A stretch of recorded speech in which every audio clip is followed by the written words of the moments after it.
We're here at our Field Study Centre at South Mount Cameron, which is connected to Scottsdale High School.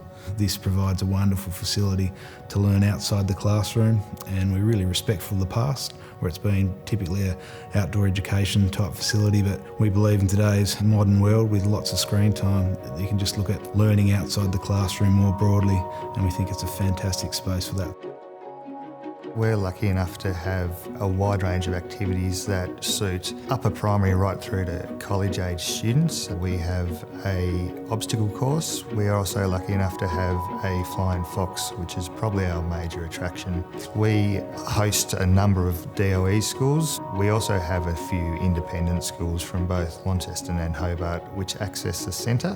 When schools do book camps at the Field Study Centre, we liaise and then co-construct a camp itinerary. They can range from extreme outdoor leadership camps to winter-based camps where learning outside the classroom is the focus.